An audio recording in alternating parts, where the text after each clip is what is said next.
Hello, welcome to education therapy. दोस्तों, यहाँ पर हम उत्तर प्रदेश बोर्ड कक्षा 6 विषय विज्ञान में पाठ 6 पढ़ेंगे, जिसका नाम है जीव जगत। तो इस पाठ में क्या क्या चीज़ें हमको पढ़नी है, पहले उन टॉपिक्स को जानते हैं, उन बिंदुओं को जानते हैं, उसके बाद हर एक बिंदु के बारे में आगे हम विस्तृत रूप में पढ़ेंगे। चलिए स्टार्ट करते हैं, इस पाठ को शुरू करते हैं। तो पाठ का नाम है जीव जगत। जो बिंदुएं हमको या जो पॉइंट्स हमको इसको पढ़ने हैं इस पाठ में, वो देखते हैं। सबसे पहले सजीव के लक्षण। सजीव एवं निर्जीव में अंतर क्या है। उसके बाद कोशिका एवं सूक्ष्म जीव का सामान्य परिचय जानना है। सजीवों का वर्गीकरण कैसे होता है, वर्गीकरण मतलब उनको अलग अलग ग्रुप में कैसे रखा जाता है, ये जानना है। पौधे के विभिन्न भागों की संरचना व कार्य जानना है और पौधे के विभिन्न अंगों का रूपांतरण जानना है। ठीक है, ये इतनी चीजें इस पाठ में हमको पढ़नी है। तो सबसे पहला जो हमारा पाठ, पहले तो आप जीव जगत। जीव जगत का मतलब जीव, जीव क्या है, जैसे हम हो गए, मतलब हम लोग हो गए, या गाय बैल बकरी, ये सब हो गए, ये सब क्या है, जीव है। अब ऐसे भी बहुत जीव हैं, आप जानते होंगे कि जो बहुत छोटे होते हैं, बहुत सूक्ष्म होते हैं, वो भी क्या है, वो भी एक प्रकार के जीव हैं। समुद्र में जो मछलियां पाई जाती हैं या और भी जीव पाए जाते हैं, वो भी क्या है, वो भी जीव हैं। ठीक है, तो जो चीज इस पृथ्वी पर है या कहीं ब्रह्मांड में कहीं भी है और जीवन जी रही है, सजीव है, ठीक है, उसको जीव कहते हैं। अब सजीव, अब यहां पर एक शब्द आ रहा है सजीव। ठीक है, सजीव क्या हो, लिविंग थिंग्स जिसको इंग्लिश में कहते हैं। सजीव का मतलब है जो श्वसन क्रिया कर रहे हो। ठीक है, ऐसी हर चीज जो श्वसन क्रिया कर रही हो, जैसे मानव क्या है, मानव श्वास लेता है, गाय बैल बकरी ये सब क्या है, श्वास श्वसन क्रिया करते हैं। ठीक है, या एक तरह से कह सकते हैं ऐसे जीव या ऐसी ऐसी कोई भी चीज जो खुद की मात्रा बढ़ा रही हो, या एक तरह से कह सकते हैं जिनके अंदर प्रजनन हो रहा हो, वो सब क्या है, वो सजीव है। ठीक है, यानी सजीव में ये बढ़ते रहते हैं, ये बढ़ेंगे, श्वसन क्रिया करेंगे, ठीक है, प्रजनन करेंगे, इन सभी को हम सजीव के लक्षण कहते हैं। अब यहीं पे एक शब्द आ रहा है निर्जीव। निर्जीव क्या है, निर्जीव ऐसी वस्तुएं जिनमें जो बढ़ते ना हो, यानी उनका आकार जो फिक्स है वही रह जाए, वो उससे बढ़े ना, जो श्वसन क्रिया ना करते हों। ठीक है, ऐसी चीजों को हम क्या कहते हैं, निर्जीव। उदाहरण के लिए जैसे कुर्सी, मेज, आपकी पेन, आपकी कॉपी, ये सब क्या है, निर्जीव है। ठीक है, तो यहां पे सजीव के लक्षण क्या हो गए, निर्जीव के लक्षण क्या हो गए, आप जान गए। ठीक है, आते हैं अब हम, सजीव के लक्षण तो आप जान ही गए। अब आते हैं पोषण। यहां पे एक चीज दिख रहा है पोषण। तो जो सजीव चीजें होती हैं, तो सजीव चीजें जो होती हैं उनके अंदर पोषण चाहिए। जैसे हम मानव हैं, तो अगर हमारे अंदर पोषण नहीं होगा तो क्या होगा, हम कमजोर हो जाएंगे। ठीक है, कमजोर हो जाएंगे तो एक स्थिति ऐसी आएगी कि हम लोग मर भी जाएंगे। तो उनके अंदर सजीवों में पोषण होता है, निर्जीव में ऐसा कुछ नहीं होता। पोषण जैसी कोई चीज ही नहीं होती उनके अंदर, उनको खाने पीने की जरूरत ही नहीं पड़ती। ठीक है, तो यहां पर आप देख रहे हैं पोषण। अब जैसे मानव है, मानव मनुष्य हम लोग हैं, तो हम लोग क्या करते हैं, दाल चावल, यानी एक तरह से शाकाहारी और मांसाहारी दोनों होते हैं। मानव क्या है, मानव सर्वाहारी में आता है, जो मांस भी खा लेता है, साथ साथ क्या होता है, घास फूस भी खा लेता है। घास फूस का मतलब गेहूं चावल ये सब। ठीक है, अब सर्वाहारी में तो क्या आ गया, मनुष्य आ गया, काकरोच ये सब। मांसाहारी में शेर चीता बिल्ली ये सब आ गए।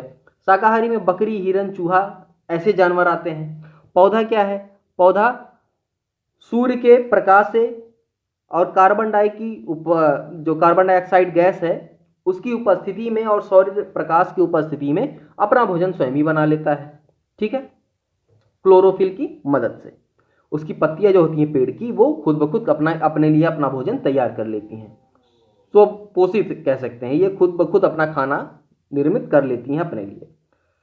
तो ये सब क्या है, ये जीव जंतु और पेड़ पौधे ये सब क्या है, सजीव हैं। ठीक है, अब देखिए दूसरा क्या है कि इनके अंदर श्वसन क्रिया होती है। सजीव जो भी प्राणी होंगे वो श्वसन करेंगे, ऑक्सीजन ग्रहण करते हैं। जैसे क्या होता है इस क्रिया में, जो जीव हैं, जीव की बात करें तो ऑक्सीजन ग्रहण करते हैं और कार्बन डाइऑक्साइड गैस छोड़ते हैं, यही तो होता है। ऑक्सीजन ग्रहण करते हैं और कार्बन डाइऑक्साइड गैस छोड़ते हैं। और जब सांस लेते हैं तो वायु के साथ ऑक्सीजन गैस शरीर के अंदर जाती है, फेफड़े द्वारा ग्रहण हो जाती है, और वही ऑक्सीजन गैस हमारे पूरे शरीर में ब्लड वेसल्स द्वारा यानी ब्लड के द्वारा पूरे शरीर में पहुंचाया जाता है। ठीक। अब ऑक्सीजन द्वारा जो भोजन का जरण होता है उसको हम ऑक्सीकरण, उस जरण को ऑक्सीकरण भी कहते हैं। ठीक है, ऑक्सीकरण होता है, भोजन जो है ऑक्सीकरण होगा तभी हमारे शरीर में पचेगा। ऑक्सीजन जितना हमारे शरीर में जाएगा उतनी ही हमको ऊर्जा मिलेगी। इसीलिए कहते हैं सुबह सुबह प्राणायाम करना, ये सारी चीज़ें करना अच्छी बात होती है। क्यों? क्योंकि हमारे शरीर को जितना स्वच्छ ऑक्सीजन मिलेगा हमारा शरीर उतना ही स्वस्थ रहेगा और उतना ही ऊर्जावान रहेगा। ठीक है, चलिए अब यहां पर आप जान गए कि पोषण, सजीव वस्तुओं को पोषण भी चाहिए, श्वसन भी चाहिए। अब इनके अंदर एक चीज और होती है, उत्सर्जन। अब देखिए उत्सर्जन क्या होता है, जब आप कुछ खाएंगे तो जो खाएंगे वो निकलना भी तो चाहिए शरीर में। तो ऐसा है नहीं कि हर चीज़ इकट्ठा होगी। आप पानी पीते हैं तो मूत्र के रास्ते से पानी निकल जाता है, पसीने के रास्ते से निकल जाता है। ठीक है, तो ये सब जो निकल रहा है इसी को हम उत्सर्जी पदार्थ कहते हैं और इसी क्रिया को हम उत्सर्जन कहते हैं। ठीक है, जो भी चीज़ें हमने खाई वो हमारे शरीर में गया, पेट में गया, हमारी आंतों में जाते जाते उसका पाचन हुआ। पाचन होने के बाद जो वेस्ट पदार्थ होता है यानी हमारे शरीर में जो मल इकट्ठा हो जाता है उस मल को बाहर निकालना ही उत्सर्जन कहलाता है। ठीक है, अब हमारे शरीर, क्योंकि अगर वो हमारे शरीर में रह गया तो आप यही देखिए, जैसे एक गुब्बारा है, एक बैलून है, उसमें आप हवा भरते हैं तो आप हवा कुछ हद तक भरेंगे तब तक तो ठीक है, बैलून फूलता जाएगा। लेकिन एक स्थिति ऐसी आ जाती है जब बहुत हवा भर देते हैं तो क्या होता है, गुब्बारा फूट जाता है। तो अगर वही अपशिष्ट पदार्थ शरीर से ना निकले तो हमारे शरीर में बीमारी का काज हो जाएगा, यानी बीमारी का उत्पन्न करने का एक कारण बन जाएगा। ठीक है, चलिए तो ये होता है उत्सर्जन। अब आप कहेंगे मानव शरीर में तो उत्सर्जन हो जाता है, गाय बैल बकरी भैंस इन सब में भी हो जाता है, पौधों में कैसे होता है, पौधे में उत्सर्जन क्या होता है? तो पौधों की बात करें अगर हम, आपने देखा होगा कि बहुत से पेड़ ऐसे होते हैं या कई सारे, आपने अक्सर देखा होगा कहीं ना कहीं पेड़ों में जो हम लोग कहते हैं पेड़ों से गोंद निकल रहा है या रबड़ निकल रहा है। ठीक, हींग, हींग क्या है, हींग एक जो रेजिन कहते हैं, हींग जो खाने में पड़ता है महक के लिए, वो क्या है, वो पौधों का उत्सर्जी पदार्थ है। ठीक है, यानी पौधे द्वारा उत्सर्जित किया गया पदार्थ हम खाते हैं। टैनिन जिसको कत्था कहते हैं, पान में जो लगा के खाते हैं कत्था, वो क्या है, वो पौधे द्वारा उत्सर्जित पदार्थ है। उसी कत्थे को लोग इतने चाव से खाते हैं, लेकिन अब पौधे द्वारा उत्सर्जित है तो अच्छी चीज है, इसलिए लोग खा रहे हैं। ठीक, चलिए अब आगे बढ़ते हैं, संवेदनशीलता। तो सजीव के अंदर संवेदनशीलता भी होती है। जैसे आप खड़े हैं और बहुत जोर से हवा चल रही है तो आपको महसूस होगा, वही महसूस होना ही संवेदनशीलता है। आप ठंडी में आपको ठंडक लगती है, गर्मी में आपको गर्मी लगती है, ये क्या है, संवेदनशीलता है। ऐसे आपने देखा होगा एक छुई मुई का पेड़ होता है। ठीक है, एक पेड़ होता है छुई मुई का, इसको अगर कोई छू दे तो ये पत्तियां ऐसे खुली रहती हैं, तो छूने के बाद ये पत्तियां ऐसे सिकुड़ जाती हैं। ठीक है, तो मानव में ही नहीं संवेदनशीलता होती है, पौधों में भी होती है। ठीक है, इसका मतलब जो सजीव चीजें होती हैं वो संवेदनशील भी होती हैं। ठीक है, इसको, ये जो संवेदनशीलता है इसको एक तरह से उद्दीपन के प्रति अनुक्रिया कहते हैं। उद्दीपन यानी कोई कारण उत्पन्न किया जाए कि सामने वाला उसके रिस्पॉन्स पे कोई काम करे। जैसे अगर आप किसी से बहस कर रहे हैं और सामने वाले ने आपको एक थप्पड़ दे दिया, ठीक है, कस के मार दिया, तो अब आप क्या करेंगे, आपको भी गुस्सा आएगा, आप भी उठा के एक थप्पड़ उसको मार देंगे। ये क्या है, तो पहले जिसने पहले थप्पड़ मारा उसने क्या किया, उद्दीपन किया, यानी एक कारण उत्पन्न किया कि आप उसके रिस्पॉन्स में कुछ उत्तर दें। तो उत्तर में आपने क्या दिया, उसकी प्रतिक्रिया या अनुक्रिया क्या की, आपने उसको भी एक थप्पड़ मार दिया। यही है उद्दीपन के प्रति अनुक्रिया, और इसी को हम क्या कहते हैं, संवेदनशीलता। ठीक है, उसने आपको मारा, आपको चोट लगी, आपने उसको मारा, उसको भी चोट लगी। ठीक है, तो यह है संवेदनशीलता। तो पौधों में आपने जान लिया कि छुई मुई का पेड़ जिसको लाजवंती कहते हैं, ठीक है, इसको लाजवंती का पौधा भी कहा जाता है, तो वो भी संवेदनशील होता है। अब संवेदनशीलता मानव की अगर बात करें तो मानव के अंदर बहुत कई तरह से संवेदनशीलता होती है। जैसे महक, सुगंध के प्रति हम नाक से सूंघते हैं, ये क्या है, संवेदनशीलता। सुनने के प्रति हम कानों से बातों को सुनते हैं, उसके प्रति हमारे शरीर एक रिस्पॉन्स करता है। जैसे कोई खुशी की खबर हमने सुनी तो कान हमारे सुनेंगे, खुश हमारा पूरा शरीर होगा। कोई दुख की बात हमने सुन ली तो कान हमारा सुनेगा, लेकिन शरीर, पूरे शरीर में दुख की भावना दौड़ जाएगी। ये क्या है, संवेदनशीलता, ठीक है। गर्मी से, ताप से, ठंडी से, ये सब क्या होता है, हमारा शरीर संवेदनशील या संवेदनशीलता को अनुभव करता है। इसके बाद अगर हम बात करें वृद्धि, सजीव क्या है, वृद्धि करते हैं, सजीव वस्तुएं वृद्धि करती हैं। जैसे एक छोटा सा बच्चा, चाहे वो किसी जानवर का हो या मानव का हो, ठीक है, वो क्या है, वो धीरे धीरे खाता है, धीरे धीरे उसकी वृद्धि होती है। पहले छोटा रहता है, फिर चलना सीखता है, बोलना सीखता है, फिर बड़ा हो जाता है, फिर स्कूल जाता है, फिर कॉलेज में जाता है, क्या है, ये बढ़ रहा है ना। ऐसे ही पौधा आपने देखा होगा, छोटा पेड़, बीज शरीर में गिरता है, शरीर में कह रहे हैं, जैसे ज़मीन में गिरता है या हम कहीं पे उसको बोते हैं, जैसे गेहूँ बोना, गेहूँ बोते हैं तो क्या होता है, ऐसे ही फिर अंकुरण होता है, धीरे धीरे धीरे धीरे ये एक पेड़ बन जाता है, ठीक है। और एक समय आता है कि उसको काट के हम उसमें से गेहूँ अलग कर लेते हैं। ये क्या है, ये वृद्धि है, ठीक है। और वृद्धि एक निश्चित समय तक ही होती है, ऐसा नहीं है कि अनंत काल तक कोई चीज़ वृद्धि करती रहेगी, ठीक है। समझ में आया, अनंत काल तक कोई चीज़ वृद्धि करती रहे ऐसा नहीं होगा, इसकी एक निश्चित आयु होती है। अब इसके बाद आते हैं आगे, प्रजनन।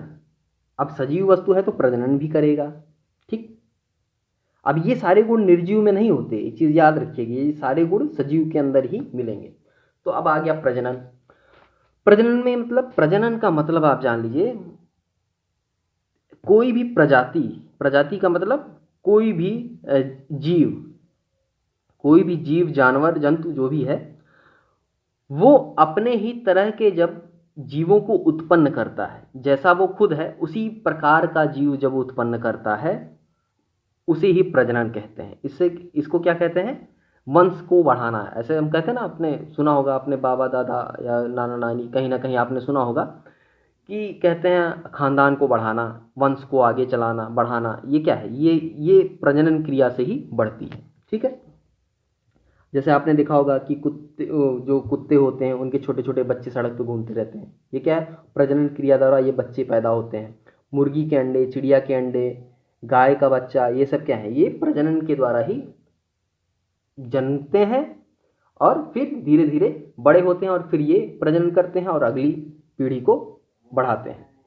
सेम क्रिया हमारे पेड़, जो पौधे होते हैं, उनमें भी होती है, ठीक है। हम, एक पेड़ होता है, पेड़ से हमने आम का फल, मान लीजिए आम का पेड़ है, आम उसमें लगा हुआ है, आपने आम तोड़ा, उसको खाया, उसका जो बीज आया, उस बीज को आपने कहीं जमा दिया, बो दिया। तो बोने के बाद क्या होगा, फिर एक आम का पेड़ तैयार होगा, कुछ सालों बाद फिर से उसमें आम लगने लगेंगे, फिर आप आम खाएंगे और फिर से उसको बो देंगे, ठीक है। तो ये क्या है, ये भी प्रजनन का ही तरीका है। अब कुछ जंतु होते हैं जो सीधे बच्चे पैदा करते हैं, कुछ जंतु होते हैं जो अंडा देते हैं और पौधे बीज देते हैं, कुछ पौधे सीधे पेड़ से ही लगाने पे डाल, जो डाल होती है उसी में से एक डाल तोड़ के लगा दीजिए तो भी जम जाते हैं। तो सबके कई सारे तरीके से प्रजनन क्रिया होती है। चलिए, अच्छा, यहाँ पे एक चीज़ दिया गया है, इस तालिका में आप लोग भर के बताएंगे। अंडे देने वाले जंतु के नाम लिखना है यहाँ पे, ठीक है, 4 नाम, और कौन कौन से जंतु बच्चे देते हैं उनके नाम लिखने हैं, ठीक है। तो ये लिख के आप कमेंट बॉक्स में मुझे बताइएगा। इसके बाद आते हैं निश्चित जीवन अवधि के पश्चात मृत्यु। किसी भी जीव का जो अवधि है, जीवन की अवधि, जिंदा रहने की अवधि, वो निश्चित होती है। उसके बाद क्या होता है, उसकी मृत्यु हो जाती है, हम लोग कहते हैं कि वो मर गया, ठीक है, डेथ हो गई उसकी। तो यहाँ पे कुछ जंतुओं का अनुमानित आयु दिया गया है, वो आप देखिए। जैसे बिल्ली, बिल्ली का 25 से 30 साल जिंदा रहती है। घोड़ा 30 से 40 साल जिंदा रहता है, कुत्ता 16-18 साल के आसपास। बंदर की बात करें तो 20 से 25 साल। आदमी की आयु जो एवरेज आयु मानी गई है 60 से 70 साल मानी गई है। हाथी 70 से 90 साल जिंदा रहता है। गेहूं का पौधा की बात करें तो 5 महीने जिंदा रहता है। आप देखते हैं ना, गेहूं का पौधा बोते हैं, पौधा बड़ा होता है, उसके बाद उसको काटते हैं, जब वो पीला हो जाता है पूरा एकदम गोल्डन कलर का, तो उसको काटते हैं, काटने के बाद उसमें से गेहूं अलग कर लेते हैं, तो इसका मतलब पौधा मर गया। इसके बाद आप देखेंगे यहाँ पे चूहा, जो चूहा होता है वो 4 से 5 साल जिंदा रहता है। तोता 14 से 15 साल जिंदा रहता है। बरगद का पेड़ 100 से 200 साल जिंदा रहता है। कछुए की बात करें तो 100 से 150 साल या 120 से 150 साल जिंदा रहता है। सिकोया एक पेड़ होता है इस तरह का, अपने यहाँ नहीं पाया जाता, ये ज़्यादातर अमेरिका जैसे देशों में पाया जाता है। ये सिकोया का जो पेड़ होता है ये हजारों साल तक जिंदा रहता है। ठीक है, हजारों साल तक जिंदा रहेगा और वृद्धि करेगा। पौधे ये जो हैं वृद्धि करते रहते हैं, इसीलिए ये पौधे कभी कभी 200-200 फुट, 300-300 फुट या इससे ज़्यादा लंबे भी हो जाते हैं। इतना लंबा हो जाता है ये पौधा। 3000 से 4000 साल तक इनका जीवन काल माना जाता है। ठीक है, तो यहाँ पर देखिए सजीव और निर्जीव में यहाँ अंतर बताया गया है, तो फटाफट से एक बार देख लेते हैं। हालांकि मैंने ऊपर बहुत अच्छे से बता दिया है आपको। तो सजीव यहाँ पे है, निर्जीव यहाँ पे है। इनमें पोषण क्रिया होती है सजीव में, निर्जीव में पोषण क्रिया नहीं होती। सजीव श्वसन करते हैं, निर्जीव श्वसन नहीं करते हैं। सजीव में वृद्धि होती है, निर्जीव में वृद्धि नहीं होती है। सजीव में उत्सर्जन क्रिया होती है, निर्जीव में उत्सर्जन क्रिया नहीं होती है। सजीव ये उद्दीपन के प्रति संवेदनशील होते हैं, ये उद्दीपन के प्रति संवेदनशील नहीं होते हैं। निर्जीव सजीव में प्रजनन क्रिया होती है, निर्जीव में प्रजनन क्रिया नहीं होती। ये है सजीव और निर्जीव में अंतर। अब आगे बढ़ते हैं, कोशिका एवं सूक्ष्म जीव। ठीक है, अब हम क्या पढ़ेंगे, कोशिका के बारे में। कोशिका क्या होती है? किसी भी सजीव के निर्माण की जो सबसे छोटी इकाई होती है उसे हम क्या कहते हैं? कोशिका। ठीक है, सेल, जिसको इंग्लिश में हम सेल भी कहते हैं। तो हिंदी में कोशिका, इंग्लिश में सेल। अब देखिए यहां पे कोशिका की बात करें अगर हम, तो कोशिका के आधार पर जीवों को दो तरह से विभाजित किया गया है। एक होता है एक कोशिकीय जीव और दूसरा होता है बहुकोशिकीय जीव। ठीक, अब कोशिका होता क्या है? देखिए कोशिका समझ लीजिए, जैसे आपने घर बनते हुए देखा होगा कहीं ना कहीं, जैसे अक्सर कहीं ना कहीं घर बनता रहता है, तो आपने देखा होगा कि ईंट होती है, ईंट में मसाला लगाते हैं, सीमेंट लगाते हैं, बालू मिला के सब, और एक के ऊपर एक ईंट ऐसे रखकर हम जोड़ते जाते हैं तो हमारा घर बनता है। ऐसे ही हमारा शरीर है, यानी सजीव का जो शरीर है वो सेल से बनता है। तो ऐसे ही सेल, बहुत सारे सेल जैसे ईंट जुड़े होते हैं आपस में, ऐसे बहुत सारे सेल ऐसे जुड़े होते हैं और तब जाके एक शरीर का निर्माण होता है, बहुत सारे सेल। ठीक, तो ये बहुत सारे सेल जुड़े होंगे तो इससे क्या होगा? ये बहुकोशिकीय प्राणी कहा जाएगा या जीव कहा जाएगा। और जिनके पास सिर्फ एक ही सेल होता है वो एक कोशिकीय जीव कहलाते हैं। तो यहाँ पर अगर हम बात करें तो यहाँ पे देखिए ये जो अच्छा कोशिका जो है, जहाँ पे कोशिका होगी वहाँ पे श्वसन, पोषण, उत्सर्जन, वृद्धि ये सब कुछ होता ही रहेगा। ठीक है, पुरानी कोशिका मर जाती है, नई कोशिका पैदा होती रहती है। ठीक है, इसी कारण से वृद्धि होती है, और जब नई कोशिका बनना बंद हो जाती है तो क्या होता है? वो आदमी धीरे धीरे मृत्यु की तरफ चला जाता है। ठीक, अब यहाँ पे अगर हम बात करें amoeba, Euglena, paramecium, yeast, Chlamydomonas, जीवाणु, ये सब क्या है? ये एक कोशिकीय जीव है। ठीक है, सूक्ष्म जीव कहा जाता है इनको, क्योंकि इनको देखने के लिए हमें सूक्ष्मदर्शी की आवश्यकता पड़ती है। हमें एक अपने सामान्य आँखों से, नग्न आँखों से इसको नहीं देख सकते, ये इतने सूक्ष्म होते हैं, इतने छोटे होते हैं, तो इसके लिए हमें सूक्ष्मदर्शी की आवश्यकता होती है। और ये सारे क्या है? एक कोशिकीय जीव होते हैं। अब अगर बात करें, अब मानव जैसे मनुष्य हो गया, गाय हो गई, बैल, बकरी, ये सब जो हो गए, ये सब क्या है? ये बहुकोशिकीय जीव हैं। ठीक है, ये सब बहुकोशिकीय जीव हैं। अब यहाँ पर अगर बात की जाए सबसे ये जो कोशिका है जीवाणु या जो बैक्टीरियाज होते हैं, बैक्टीरिया की कोशिका जो होती है ये सबसे छोटी एक कोशिकीय है। ठीक है। सबसे छोटा एक कोशिकीय जीव बैक्टीरिया होता है, जीवाणु होता है। लेकिन अगर आप बड़ी की बात करें, सबसे बड़ा एक कोशिका का कौन सा होता है? वो होता है शुतुरमुर्ग का अंडा। जो शुतुरमुर्ग एक जीव होता है ना, उसका जो अंडा होता है वो इस पृथ्वी का सबसे बड़ा एक कोशिकीय या एक कोशिकीय जीव कह सकते हैं, क्योंकि अंडा एक तरह से जीव ही होता है, या कह सकते हैं सबसे बड़ी एक कोशिका है। ठीक है, सबसे बड़ी कोशिका है। अब आगे बढ़ते हैं, सजीवों का वर्गीकरण।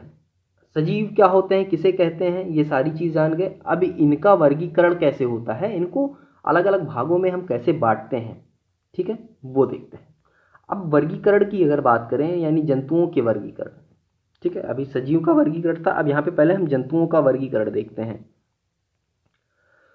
तो जंतु वर्गीकरण की बात करें तो बहुत सारे तरीके हैं, जैसे संरचना के आधार पर, मेरुदंड की उपस्थिति, मेरुदंड मतलब रीढ़ की हड्डी, ठीक है, रीढ़ की हड्डी जिसको बोलते हैं, बैकबोन बोलते हैं। रीढ़ की हड्डी की उपस्थिति के आधार पर बांटा जाता है, प्रजनन विधि के आधार पर बांटा जाता है, और वास स्थान के आधार पर बांटा जाता है। तो 4 तरीके यहाँ पर बताए गए हैं जंतुओं को अलग अलग ग्रुप में या समूह में रखने के तरीकों को। तो पहले तरीके की अगर बात करें संरचना के आधार पर, तो संरचना के आधार पर 2 तरह से बांटा जाता है, जैसे मैंने पहले ही बताया। एक तो होता है एक कोशिका वाले जीव, एक होता है बहुकोशिका वाले जीव। बहु मतलब बहुत सारे कोशिका जिनके शरीर में हो, और एक कोशिका मतलब जिसके पास सिर्फ एक ही कोशिका हो, ठीक है, किसी भी आकार की, कोई आकार निश्चित नहीं होता इनका, ठीक है। तो किसी कोशिका का कोई आकार हो सकता है, किसी कोशिका का कोई आकार हो सकता है, ठीक है, ऐसा नहीं है कि हर कोशिका का आकार सेम ही होगा। तो यहाँ पर एक कोशिकीय जीव की अगर बात करें तो ये नम जगह पे पाए जाएंगे, जलीय जगह पे पाए जाते हैं, जलीय वातावरण जहाँ होता है, नग्न आंखों से इनको हम देख नहीं सकते, ठीक है। अब उदाहरण की बात करें तो अमीबा, पैरामीशियम, यूग्लिना, ये सब क्या है, एक कोशिकीय जीव हैं, ठीक है। उत्सर्जन, बढ़ना, घटना, ये सब कुछ ये करते हैं, ठीक है, इसलिए इनको सजीव कहा जाता है, ठीक है। अब देखिए, ये जो जीवन की उत्पत्ति की बात की जाती है कि जीवन की उत्पत्ति, तो जीवन की उत्पत्ति एक कोशिकीय जीवों के कारण ही हुई है, यानी इनको हम प्रथम जीव कहते हैं, ठीक। अब इसके बाद बहुकोशिका की बात करें तो जिन जंतुओं के शरीर में एक से अधिक कोशिकाएं होती हैं, या जिन जंतुओं का शरीर एक से अधिक कोशिकाओं से मिलकर बना हो, उन्हें बहुकोशिकीय जंतु कहते हैं। इनको हम सामान्यतः नग्न आंखों से देख सकते हैं। उदाहरण के तौर पर हाइड्रा, घोघा, मछली, मेढक, मनुष्य, गाय, बैल, बकरी, ये सब आते हैं बहुकोशिकीय में। इसके बाद आते हैं मेरुदंड के आधार पर, ठीक है। मेरुदंड के आधार पर अगर हम बात करें तो मेरुदंड की उपस्थिति के आधार पर बांटा गया है। जैसे एक तो होता है कशेरुकी जंतु, यानी जिनके अंदर मेरुदंड पाई जाती है, और अकशेरुकी का मतलब जिनके अंदर मेरुदंड नहीं पाई जाती है। तो ऐसे जंतु जिनमें मेरुदंड यानी रीढ़ की हड्डी नहीं पाई जाती, उनको अकशेरुकी कहते हैं, ठीक है। उदाहरण के तौर पे कीड़े मकोड़े, केचुए, तिलचट्टा, घोंघा आदि, इनके अंदर रीढ़ की हड्डी नहीं होती। वहीं पे कशेरुकी, ठीक, इसका मतलब जिनके अंदर मेरुदंड, देखिए कशेरुकी, मेरुदंड, रीढ़ की हड्डी, ये सब एक चीज है, एक ही चीज के अलग अलग नाम है, ठीक है। तो रीढ़ की हड्डी जिनमें पाई जाती है उसको कशेरुकी जंतु कहते हैं। उदाहरण के तौर पे मछली, मेढक, गाय, मानव, पक्षी, ये सब कशेरुकी प्राणी है।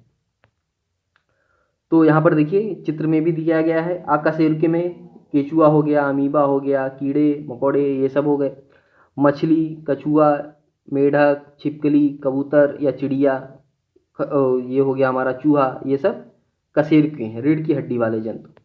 इसके बाद तीसरा है प्रजनन विधि के आधार पर। प्रजनन के आधार पर इनको बांटा गया है। एक होता है अंडयुज, एक होता है जरायुज। अंडयुज मतलब जैसे अंड से मतलब अंडा, तो अंडा देने वाले जंतुओं को अंडयुज कहते हैं। जरायुज का मतलब ऐसे जंतु जो बच्चे देते हैं, बच्चे पैदा करते हैं, उनको जरायुज कहते हैं। तो अंडे देने वाले में मछली, मेढक, छिपकली, सांप, पक्षी, कीड़े मकोड़े, ये सब अंडा देते हैं, तो इनको अंडयुज जीव कहते हैं। जरायुज की बात करें तो मानव, गाय, बैल, बकरी, खरगोश, ठीक, ये सब क्या है, ये हैं जरायुज। क्योंकि ये बच्चे पैदा करते हैं। इसके बाद वास स्थान के आधार पर, वास स्थान के आधार पर मतलब उनके रहने की जगह के आधार पर भी जंतुओं को बांटा गया है। जैसे अब देखिए, जलीय जंतु, ऐसे जंतु जो पानी में रहते हैं उनको जलीय जंतु कहते हैं। अब मछली को आप पृथ्वी पर अगर रख दें पानी से निकाल के तो वो जिंदा रहेगी? नहीं रहेगी, मर जाएगी। तो ऐसे ही जंतुओं को बांटा गया है, उनको कहा गया है जलीय जंतु, जो पानी में रह सकें, जैसे मछली। दूसरा है वायवीय जंतु। वायवीय मतलब ऐसे जंतु जो अपना अधिकांश समय, ज़्यादा से ज़्यादा समय हवा में व्यतीत करते हों। ठीक, हवा में व्यतीत करते हों तो उनको क्या कहेंगे? वायवीय जंतु। जैसे पक्षी, ठीक है, यानी चिड़िया विड़िया ये सब क्या है, ज़्यादातर चील बाज ये सब क्या करते हैं? हवा में ही उड़ते रहते हैं ज़्यादा से ज़्यादा समय। हवा में उड़ते उड़ते ही अपना खाना, भोजन, शिकार सब करते हैं। ठीक है, जब सोना होता है तब आते हैं, किसी पेड़ पे बैठ जाएंगे, सो जाएंगे, बस इतनी देर के लिए आते हैं, बाकी उड़ते रहते हैं, तो इनको वायवीय जीव कहते हैं।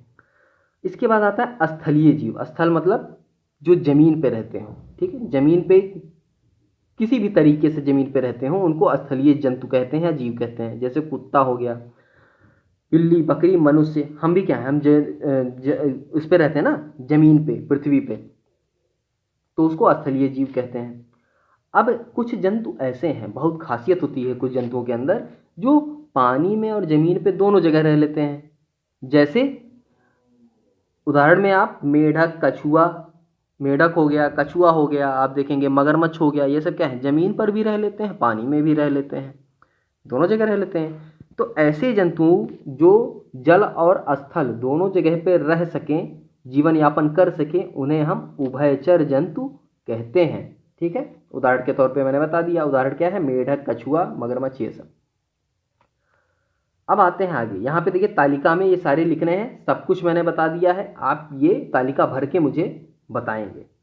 अगर नहीं हो पाता तो भी आप बताएंगे कि सर हाँ नहीं हो पा रहा है, तो भी मैं आपकी मदद कर दूंगा कैसे हम इसको लिखेंगे। आगे बढ़ते हैं, पौधों का वर्गीकरण। अभी तो हमने जंतुओं का वर्गीकरण देखा, अब वर्गीकरण में हम पौधों का वर्गीकरण देखेंगे। पौधों को किस आधार पर वर्गीकृत करते हैं, यानी किस आधार पर अलग अलग समूहों में बांटते हैं। तो पौधे का वर्गीकरण करते हैं तो पुष्प के आधार पर करते हैं, आकार के आधार पर करते हैं, और आयु के आधार पर, वायु कह रहा हूँ, आयु यानी एज, आयु के आधार पर करते हैं। तो 3 तरह से इनको हम बांटते हैं। अब यहाँ पर आप देखेंगे एक साइंटिस्ट थे, थियोफ्रस्टस, ये वनस्पति विज्ञान का जनक इनको कहा जाता है, और लिनियस को वर्गीकरण का जनक कहा जाता है। अरस्तु जो थे जंतु विज्ञान के जनक थे। तो ये कुछ नाम है, ये आपको याद रखने पड़ेंगे, ये ज़रूरी है कि याद रहे आपको।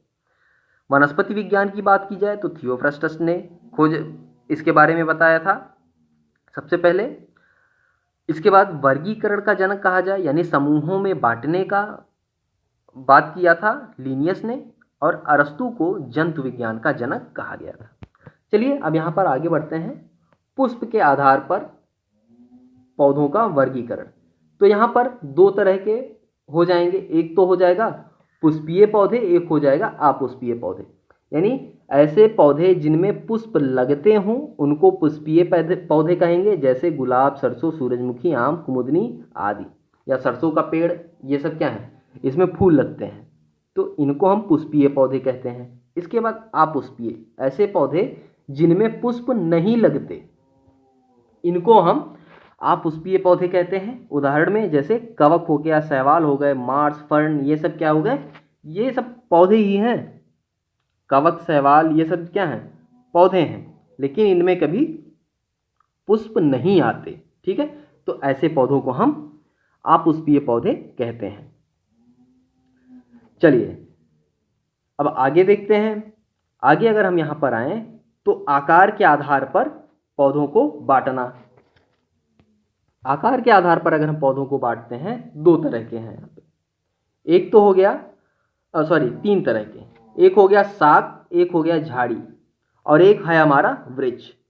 तो शाक क्या होता है, 1 मीटर से कम नाप के पौधे जो होते हैं, इनको शाकीय पौधे कहते हैं। इनका तना कोमल होता है, पतला होता है, कमजोर होता है, आप हाथ से पकड़ के कहीं से भी कभी भी तोड़ सकते हैं, ऐसा पौधा होता है। जैसे सरसों का पौधा, मक्के का पौधा, मटर का पौधा, पालक का पौधा, ये सब क्या हैं? ये सब हैं शाकीय पौधे। 1 मीटर से छोटे पौधे को जिनकी शाखाएं कोमल होती हों, ठीक है, तने कोमल होते हों, उनको शाकीय पौधे कहे जाते हैं। झाड़ी, झाड़ी वाले पौधे कौन से होते हैं? ये पौधे जो होते हैं 1 से 3 मीटर के औसत ऊंचाई वाले होते हैं। 1 मीटर से 3 मीटर की औसत ऊंचाई वाले पेड़ होते हैं। इनका तना कुछ कठोर होता है, ठीक है, इनका जो तना होता है ये कुछ कठोर होता है, बहुत आसानी से नहीं टूटते ये। उदाहरण के तौर पे गुलाब, करौंदा, गुड़हल, ये सब जो पेड़ होते हैं ये झाड़ी वाले पौधों में आते हैं, यानी एक तरह से कुछ झाड़ी नुमा आकार ये ले लेते हैं। इसके बाद वृक्ष, वृक्ष क्या होते हैं? ये 3 मीटर से अधिक लंबे होते हैं। इनका तना मोटा होता है, काष्ठीय होता है, बहुत ही क्या कहते हैं, कठोर होता है, आसानी से आप इसको नहीं तोड़ पाएंगे, ठीक है। अगर ये पौधे बड़े हो जाते हैं तो आप आसानी से इसको तोड़ नहीं पाते, हमें इसको काटना पड़ता है इसके तने को। अब जैसे हो गया आम का पेड़, नीम का पेड़, चीड़, नारियल, ये सब क्या है? ये सब हमारे वृक्ष के क्षेत्र में आते हैं, वृक्ष वाले समूह में आते हैं। अब इसके बाद आयु के आधार पर, यानी एज, पौधों को आयु के आधार पर भी बांटा जाता है। आयु के आधार पर हम कैसे बांटते हैं? देखिए, आयु के आधार पर हम 3 तरह से बांटते हैं। एक तो हो गया 1 वर्षीय पौधे, ऐसे पौधे जो फलते फूलते हों और एक ही साल के अंदर मर जाते हों, यानी सूखकर समाप्त हो जाते हों, ऐसे पौधों को 1 वर्षीय कहते हैं। जैसे चना का पेड़, मटर का पेड़, गेहूं, धान, मक्का, ज्वार, ये सब क्या है? गेहूं क्या होता है? गेहूं हम बोते हैं तो साल में एक ही बार तो आप गेहूं बोते हैं, तो इसका मतलब ये 1 वर्षीय वाला पौधा है। धान, धान का पेड़ क्या है? हमें पूरे साल में एक ही बार तो धान का पेड़ बोते हैं, तो ऐसे पौधों को हम 1 वर्षीय कहते हैं। अब आते हैं द्विवर्षीय पौधे, ऐसे पौधे जो 2 वर्ष के भीतर ही अपना पूरा जीवन चक्र कंप्लीट कर लें, पूरा कर लें। जैसे 2 वर्ष के अंदर ये पेड़ बड़े हों, मतलब छोटे से बड़े हो जाएं, उसी में अपना फल दें, फल देने के बाद सूख के खत्म हो जाए, मृत्यु हो जाए इनकी 2 साल के अंदर ही, तो ऐसे पौधों को द्विवर्षीय पौधे कहते हैं। उदाहरण में बात करें तो उदाहरण है इसका केला। जो केला है ये एक बार जब लग जाता है तो कम से कम 2 साल तक ये फसल अपनी देगा या फल पैदा करेगा, ठीक है, फल देगा हमको 2 साल में। जितनी बार भी वो देता हो वो 2 साल में 2 साल तक रहेगा और 2 साल बाद वो समाप्त हो जाएगा, पेड़ अपने आप गिर जाएगा या सूख जाएगा, ठीक है। अब आते हैं बहुवर्षीय पौधे। बहुवर्षीय पौधे ऐसे पौधे होते हैं जो कई वर्षों तक जीवित रहते हैं। जैसे आम का पेड़, आम आपने लगा दिया, 3 साल 4 साल में 5 साल में वो बड़ा हुआ, फल देने लगा और कई सालों तक फिर आपको वो फल देता है। ऐसे ही घास हो गई, गुलाब, आम, कटहल आदि, ये सब पेड़ जो होते हैं ये सब बहुवर्षीय पौधे होते हैं, ठीक है। अब देखिए एक चीज याद रखिएगा, ऐसा नहीं है कि बहुवर्षीय पौधे हैं तो इसका मतलब वो वृक्ष होंगे, ऐसा नहीं है। वो शाकीय पौधे भी हो सकते हैं, झाड़ी वाले पौधे भी हो सकते हैं, वृक्ष भी हो सकते हैं। तो बहुवर्षीय पौधों में कुछ भी आ सकता है, द्विवर्षीय पौधों में भी कुछ भी आ सकता है, ठीक है। तो ये चीज़ आप ध्यान रखिएगा, इसमें कंफ्यूजन मत लाइएगा। अब आते हैं पौधे के विभिन्न भागों की संरचना। तो देखिए पौधे के जो विभिन्न भाग होते हैं वो हम देख लेते हैं। पौधे में 2 मुख्य भाग होते हैं, एक होता है जड़ तंत्र, एक होता है प्ररोह तंत्र। यहाँ पे पौधा है, इस पौधे को आप देखिए, ये सरसों का पौधा है। इतना जो भाग है यानी जमीन के नीचे वाला जो भाग होता है उसको हम कहते हैं जड़ तंत्र, यानी इसमें सारा जड़ वाला जो सिस्टम होता है वो होता है, जो पौधे को खनिज पदार्थों की पौधे के लिए खनिज पदार्थों की पूर्ति करता है, पौधे के लिए पानी की पूर्ति करता है, ठीक है। ये सारी पूर्ति जड़ करता है और साथ साथ पौधे को स्थिर एक जगह पे खड़े रखने का या मिट्टी में खड़े रखने का काम भी यही करता है, यानी मिट्टी से पोषक तत्वों को खींचकर प्रदान करने का काम भी करता है। ये जड़ जमीन के अंदर बढ़ती रहती हैं ताकि ये वृक्ष और बड़ा हो सके।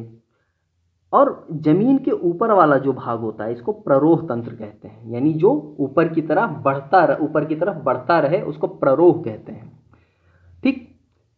तो ये तना होता है, इसमें बीच में एक मुख्य तना होती है।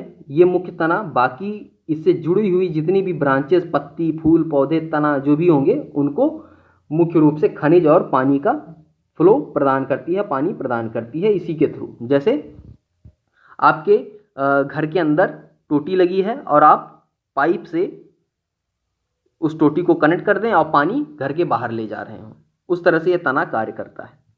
ठीक। अब प्ररोह तंत्र में आपकी पत्ती, तना, फल, पुष्प ये सारी चीजें आ जाती हैं।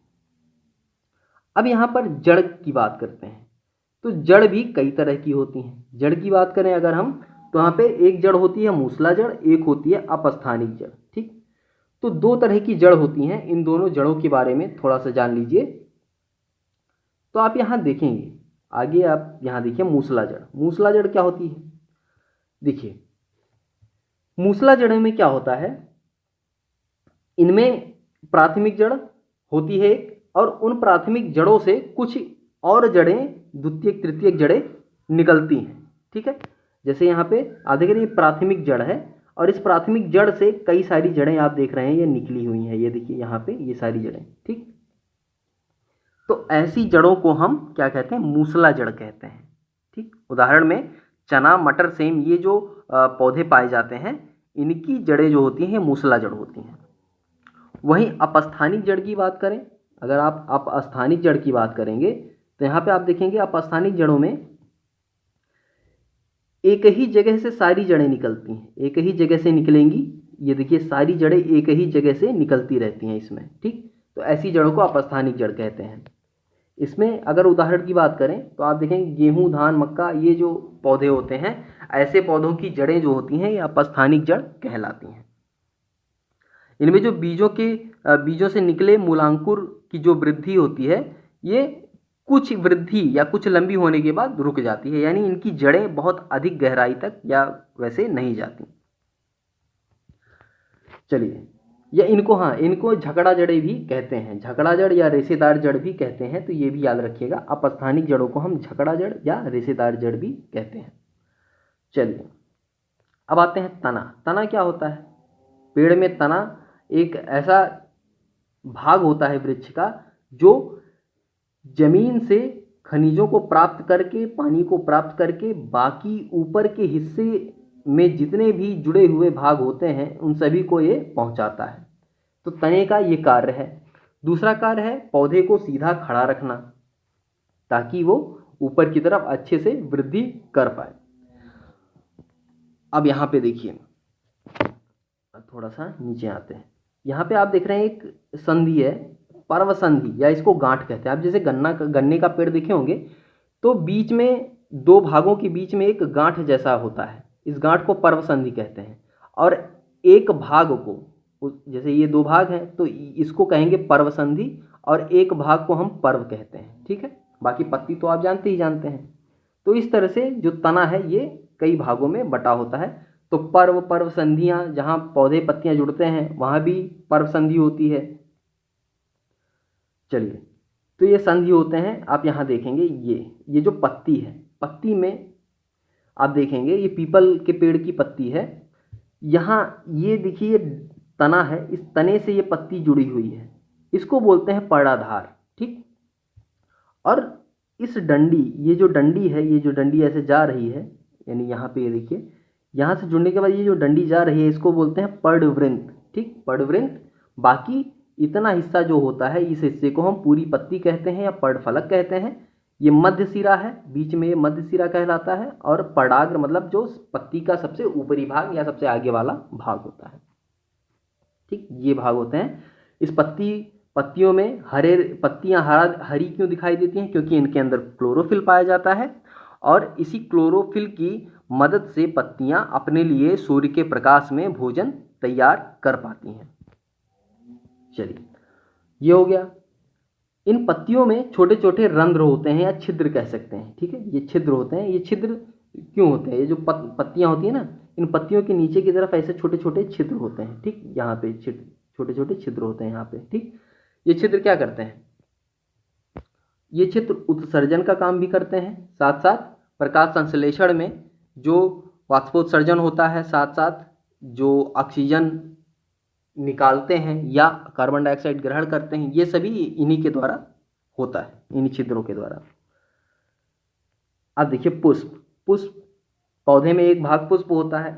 अब इस पुष्प में भी बहुत कुछ भाग होते हैं, जैसे बाह्य दल, दल, पुंकेसर, स्त्री केसर। पुंकेसर को हम पुरुष वाला केसर कहते हैं, स्त्री केसर को स्त्री वाला केसर। अब केसर मतलब वो खाने वाला केसर नहीं है, पुंकेसर का मतलब ये भाग पुरुष वाला भाग है, और स्त्री केसर मतलब ये स्त्री का भाग है। ठीक, पुरुष और स्त्री के भाग मिलेंगे तभी प्रजनन आगे बढ़ेगा, तभी जो है वंश आगे चलेगा, यानी एक पौधा दूसरा पौधा तभी पैदा कर पाएगा। तो यहाँ पे एक पुष्प का चित्र बना हुआ है।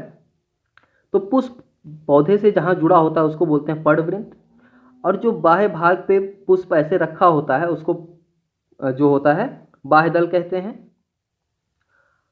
पुष्प के बीच में जो भाग होता है उसको बोलते हैं अंडाशय, और ये जो पतली सी रेखाएं होती हैं, पतले पतले चीज़ें होती हैं, इनको पुंकेसर कहते हैं। इनको आप जब छुएंगे तो आपके हाथ में कुछ पाउडर जैसा लग जाएगा, वही होता है पुंकेसर। ठीक है, वही पाउडर जैसी भागें चीज़ें जो होती हैं। उसके बाद बीच में जो होता है वर्तिका होता है, ये वर्तिका का मुंह खुला होता है, वर्तिका का मुंह ऐसे होता है कुछ, और इसके ऊपर एक ऐसे बना होता है मुंह जैसा। ठीक है, ये पुंकेसर जो होते हैं, इस पुंकेसर में से जो बुरादा होता है वो इसी के अंदर आके अंडाशय में चला जाता है और बीज या फल का निर्माण शुरू हो जाता है। ठीक है, और जो पत्तियां होती हैं इनको दल कहते हैं। ठीक है, ये जो पत्तियां होती हैं गुलाब की पंखुड़ियां, उनको दल कहते हैं। ठीक है, चलिए, तो ये हो गया पुष्प का भाग। अब देखिए यहाँ पे पौधे के विभिन्न अंगों का रूपांतरण। अब देखिए पौधे में बहुत सारे भाग होते हैं जो रूपांतरण भी उनका होता रहता है। जैसे आपने देखा होगा जड़ों का रूपांतरण, तना का रूपांतरण, वो रूपांतरण होता है क्योंकि वो उन जगहों पे पौधे अपने लिए भोजन इकट्ठा करने लगते हैं अपनी ज़रूरत के हिसाब से। तो आपने देखा होगा कुछ सब्जियां फल ऐसे, जैसे मूली, मूली है तर्क रूप है, सलजम है कुंभी रूप में आता है, गाजर शंकु रूप में होता है। ठीक है, ऐसा होता है ना, गाजर कुंभी, इन सब का आकार कुछ ऐसा ऐसा होता है, क्यों हो जाता है।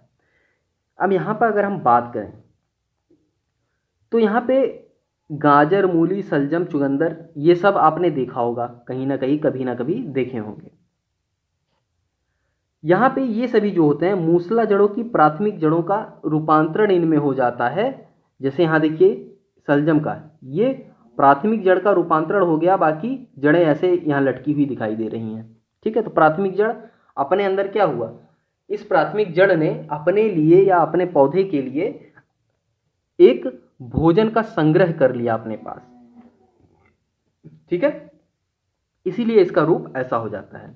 अब यहीं पे गाजर की जड़ों के ऊपर अगर हम देखें, ये ऊपर की ओर मोटी रहती हैं, यहाँ पे मोटी और नीचे पतली होती जाती हैं, इसे शंकुरूप कहते हैं। ये क्या है, गाजर शंकुरूप में होता है। मूली की बात करें तो जड़ें ऊपर से नीचे दोनों ओर ही पतली होती जाती हैं, इसे तर्करूप कहते हैं। सलजम हमारा कुंभी रूप में होता है। ठीक है, ये सब क्या जड़ों का रूपांतरण है। ये सारे मूली हो गया, शंकु हो गया, गाजर हो गया, ये सब में क्या होता है, जड़ों का रूपांतरण हो जाता है। इसी कारण ये ऐसे हो जाते हैं। ठीक, अब यहाँ पर देखिए आपने वो देखा होगा, कहते हैं उसका नाम हमें नहीं याद आ रहा है, अक्सर गंजी, गंजी बोलते हैं उसको। ठीक है, अक्सर त्योहारों में लोग लाते हैं उसको उबाल के या भूज के खाते हैं, शकरकंद। ठीक है, शकरकंद, तो वो क्या होते हैं, वो खाने में मीठे होते हैं, वो भी क्या है, अब ये सब जड़ों का रूपांतरण है। अब यहाँ पे ऊपर हमने देखा मूसला जड़ों का रूपांतरण, यहाँ पे जो ये होता है शकरकंद, ये सब अपस्थानिक जड़ों का रूपांतरण होते हैं। ठीक,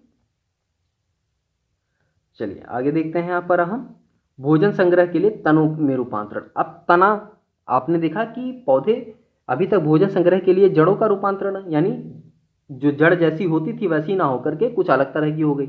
ऐसे ही तने भी होते हैं, कुछ पौधे अपने तनों का रूपांतरण कर देते हैं भोजन इकट्ठा करने के लिए। जैसे यहाँ पे अदरक हो गया, आलू हो गया, ठीक, अरवी, अरवी होता है ना, घुइया जिसको बोलते हैं, अरवी बोलते हैं। ठीक, ये सब क्या है, ये तनों का रूपांतरण है। पौधों में तनों का रूपांतरण करके ही अपने लिए भोजन इकट्ठा करते हैं। आपने आलू देखा होगा, इस तरह से हो जाता है, तना जो होता है इसका एक ऐसा रूप ले लेता है और पेड़ ऐसे बाहर निकला रहता है। ये सभी भूमिगत तनों का रूपांतरण है, यानी तना जो है वो भूमिगत हो जाता है और हमको एक जड़ की, हमको लगता है कि ज़मीन के नीचे है तो ये जड़ है, बट ऐसा नहीं है। वो तना जो है ज़मीन के नीचे चला जाता है, बट वो होता है तना। आलू जो ज़मीन के नीचे खोद के निकालते हैं वो तना होता है, जड़ नहीं होता। ठीक है, चलिए अब आते हैं तने को सहारा देने के लिए रूपांतरण। जो तना होता है किसी भी पौधे का तना, ठीक, उसको सहारा देने के लिए भी रूपांतरण हो जाता है। जैसे आपने देखा होगा गन्ना, गन्ने में आपने देखा होगा कि कई जगह पर्व संधियों के बीच में गांठें आ जाती हैं। ठीक, ऐसे गांठें आ जाती हैं और उन गांठों से जड़ें निकलने लगती हैं ऐसे ऐसे। ठीक है, तो ये क्यों निकलती हैं? ताकि ये गन्ने का पौधा सीधा खड़ा रह सके। ठीक है, इसलिए जड़ें निकलने लगती हैं। इसके बाद आपने बरगद में देखा होगा कि बरगद का पेड़ होता है बहुत बड़ा सा, और वहाँ से बहुत सारे ऐसे लटें निकली रहती हैं, लटकी रहती हैं और ज़मीन में जाके घुस जाती हैं। ये सब क्या है? ये जो तने हैं ये जड़ों के रूप में, ये तने जो हैं जड़ों का आकार ले लेती हैं और पृथ्वी का सपोर्ट लेके ये अपने पौधे को स्थिर रखती हैं। ऐसे केवड़ा का पेड़ भी होता है। तो जो तने होते हैं ये भी अपना रूपांतरण कर लेते हैं, पौधा जिस हिसाब से अपनी ज़रूरत महसूस करता है। ठीक है, अब आरोहण के लिए रूपांतरण। आरोहण मतलब बढ़ने के लिए।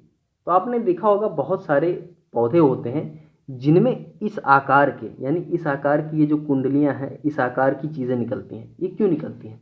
ये इसलिए निकलती हैं कि ये ऐसे स्प्रिंग के जैसे होती हैं और इनको कहीं भी अभी डंडे का सपोर्ट या ज़मीन का सपोर्ट, दीवार का सपोर्ट मिल गया एक बार, तो ये यहाँ पे चिपक जाएगी और फिर अपने ये जो प्ररोह है इस पेड़ को इसी तरफ धीरे धीरे बढ़ाने लगेगी। ठीक है, इसलिए आपने देखा होगा कद्दू का पेड़ हो गया, अंगूर का पेड़ हो गया, वो पेड़ों के पास अक्सर लोग डंडा गाड़ देते हैं या ऐसा गाड़ देते हैं ताकि उसमें लिपट कर ये पेड़ ऊपर की तरफ बढ़ते रहें। ठीक है, तो ऐसे पेड़ों को हम आरोहण के लिए रूपांतरण वाले पौधे कहते हैं। उदाहरण के तौर पे मटर का पेड़ हो गया, कद्दू का पेड़, अंगूर का पेड़, ये सब इसी तरह से आरोहण करते हैं। चलिए, तो ये सारी चीज़ें हमने इस पाठ में पढ़ी। अब यहाँ देखते हैं, एक बार रिवाइज कर लेते हैं क्या क्या चीज़ें हमने यहाँ पर पढ़ी है। तो यहाँ पे हम देखेंगे जीवों में पोषण, श्वसन, उत्सर्जन, वृद्धि, संवेदनशीलता तथा प्रजनन आदि जैविक क्रियाएं होती हैं। सजीवों में जैविक क्रियाएं होती हैं जबकि निर्जीवों में जैविक क्रियाएं नहीं होती। शरीर की संरचनात्मक तथा क्रियात्मक इकाई को कोशिका कहते हैं, जिनमें सभी जैविक क्रियाएं होती हैं। कुछ जीव एक कोशिकीय जैसे अमीबा यूग्लिना तथा कुछ जीव बहुकोशिकीय जैसे केचुआ, मनुष्य आदि। कशेरुकी जंतु में मेढक, गाय, मनुष्य आदि आते हैं जिनकी रीढ़ की हड्डी पाई जाती हैं, लेकिन अकशेरुकी में केचुआ, जोंक, मकड़ी आदि पाए जाते हैं जिनमें रीढ़ की हड्डी नहीं होती। पुष्पीय पौधे जैसे आम, नीम, टमाटर, ये सब फूल लगने वाले पौधे होते हैं। अपुष्पीय पौधे में कवक, शैवाल, फर्न, मांस, जिनमें फूल नहीं लगते। इसके बाद आकार के आधार पर पौधे शाक, झाड़ी तथा वृक्ष में वर्गीकृत होते हैं। आयु के अनुसार पौधे 1 वर्षीय, 2 वर्षीय और बहुवर्षीय में वर्गीकृत होते हैं। पौधे का वायवीय भाग प्ररोह तंत्र कहलाता है, यानी जो भाग ऊपर की तरफ या हवा में होता है उसको प्ररोह तंत्र कहते हैं, और जो जमीन के अंदर होता है जड़ वाला भाग वो पौधे का क्या होता है? जड़ तंत्र कहलाता है। पुष्प पौधे के आकर्षक अंग होते हैं जिनमें सामान्य तौर पर बाह्यदल, दल, पुंकेसर और स्टिग्रेसर होते हैं। गाजर, मूली, शलजम की जड़ें भोजन संग्रह के कारण फूल जाती हैं। गाजर शंकुरूप, मूली तर्करूप और शलजम कुंभी रूप के उदाहरण हैं।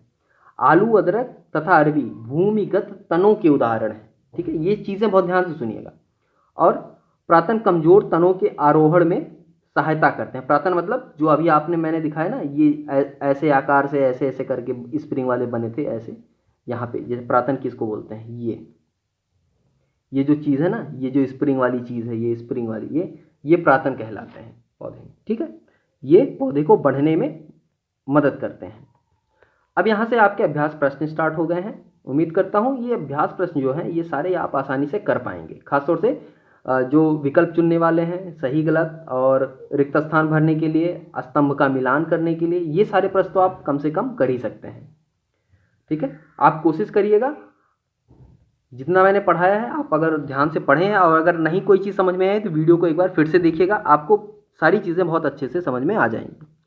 तो चलिए आज के लिए बस इतना ही, मिलते हैं नेक्स्ट वीडियो में, तब तक के लिए धन्यवाद।